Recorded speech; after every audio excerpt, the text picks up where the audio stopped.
So earlier today, there was an article put out by ESPN, written by Matt Bowen, and the title of this is 2025 NFL Free Agency Best Team Fits for Top 50 Players. So I was curious if they had any of these top 50 free agents connected to the Packers, and if the Packers were a team that they thought could be a best fit for some of these players or any of these players. And the one player who they say is a best fit for Green Bay, there was only one in the top 50, is Khalil Mack, edge rusher. This is what he says. Khalil Mack, best team fit, Green Bay Packers, number 9. They have him as the 9th best free agent. Bowen says, the Packers adding Mack to pair with Rashawn Gary would boost their pass rush off the edges. Mack had 6 sacks and 41 pressures in 2024 with the Chargers, and even though he's turning 34 this week, he's still a 3-down force with a steady play speed to heat up the pocket. Okay, so I made a video the other day breaking down the top edge rusher free agents, and Khalil Mack was one of them. And for me, the biggest need the Packers have in my mind is edge rusher. So in free agency, I do want them to pursue an edge rusher, a solid edge rusher. So Khalil Mack fits the mold in that way. Now, here's the thing if you're the Packers trying to make this decision. On the one hand, Khalil Mack has still been a very productive player. He's still been very healthy consistently.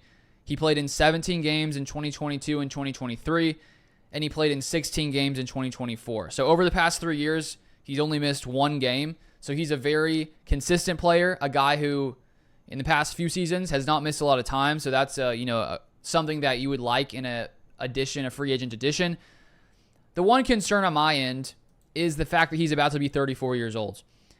And when players start to reach their mid-30s, you sort of run the risk of landing them if you are to sign them as a free agent when they start to reach that decline. With Khalil Mack, I don't really think he's really, fallen off that age cliff, if you would like to call it that. He's still been very productive. 9 sacks this year, 18 the past year.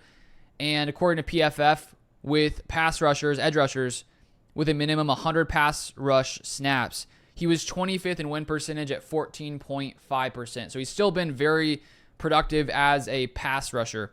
But if you're the Packers, the thing that you do have to consider is he's 34 years old, and you don't want to be the team to sign him and then he starts to play really poorly, and then you spent a lot of money on a guy who is, sort of on the later end of their career. And Gutekunst had said in his post-season press conference that he was open to signing free agents if they were, if it was the right fit and the right price, all those different kinds of things. And I think when you look at Khalil Mack, that one question, if you're the Packers, is, okay, is it too risky to sign a 34-year-old? There's a very good chance he has a really good season in 2025, 2026. I think that's very much in the realm of possibilities, because so far he hasn't shown signs of decline, I would say. But there is that small risk that at some point he's going to start declining. Do you want to take the risk when there may be some other options out there? So all in all, if you told me, the Packers can either sign Khalil Mack or sign no edge rusher in free agency, I'm 100% on board with signing Khalil Mack. And honestly, regardless, I would be happy with the Packers bringing in Mack. But we do have to bring up the fact that there is a risk of him being 34 years old. Maybe it goes great, but there's that small chance that maybe it doesn't. So that's my only reason that maybe the Packers shouldn't sign him. PFF predicts him as a 2-year, $22.5 million per year contract, which would make him the 10th highest paid edge rusher in the NFL. And so I say the worst case scenario is, let's say you pay him $22.5 million per year, 10th highest paid edge rusher, and then let's say he just starts to decline because he's 34 years old. Then you're sitting there holding up a pretty big contract for 2 seasons. So that's the risk. You could debate, what percent chance is there of that happening? Is it 30%, 10%, 50%? It's up for debate. But when you look at a few other options, there are a couple other guys that I think are similar when it comes to production in some different ways, but also younger. And those 2 guys are Josh Sweat of the Eagles and Chase Young as well. So with Josh Sweat, he was just on the Eagles. He may re-sign with them. He's 27 years old, going to be 28 in the next few months. He was 28th in win percentage at 14%, so slightly worse than Khalil Mack. He's had 2 10-plus sack seasons in the last 2 years, 11 this year. So he's a little bit younger.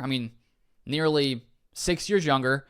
And He's projected by PFF to get 3 years, $18 million per year, so slightly less than Khalil Mack, which would put him at 16th highest paid edge rusher in the NFL if those projections were accurate. So that's one where I may rather take a swing on a player who's a little bit younger, just because you could have him. I mean, you could sign him to a 3-year deal, 4-year deal, and get a lot more production, have less of the risk of injury, or less of a risk of, sort of falling off the age cliff where you maybe start to decline because you're just getting up there in age. It just sort of naturally happens for all players at some point. And so I think that's why, Sweat could be a safer option when it comes to his age. And then Chase Young, he's 25.8. He's going to be 26 in the next few months. He's predicted as a 2-year, $17.5 million deal, 17.5 per year average per PFF, which would put him as a 16th highest paid edge rusher in the league. He was slightly lower than Sweat when it came to the pass rush win percentage at 13.7%, so still very productive. 11 sacks in 2023, 7 in 2024. And I think with him, just like with Sweat, you have a guy who's a little bit younger where they're probably more about to be in their prime. The thing is, Khalil Mack was such a great player, is still a really great player. It's not like he's really declined much so far. But these guys are younger, and I think there's a chance that maybe they're slightly safer because they're probably going to be slightly cheaper, and they're not as old as Khalil Mack. So those are sort of some of the options I think the Packers do have in free agency. I don't think, this is not me saying Khalil Mack is a bad option. It's just there is a risk there that is different than some of these other players. But if the Packers, do their research, they look into Khalil Mack and they say, we think he still has a couple good years, then I'm all in on Khalil Mack. So that sort of just comes down to how the Packers want to operate there. But I'll leave the whole link to that article down below if you want to check it out. If you want more Packers content, feel free to subscribe, turn on the post notifications so you don't miss any Packers news, and I'll see you guys next time.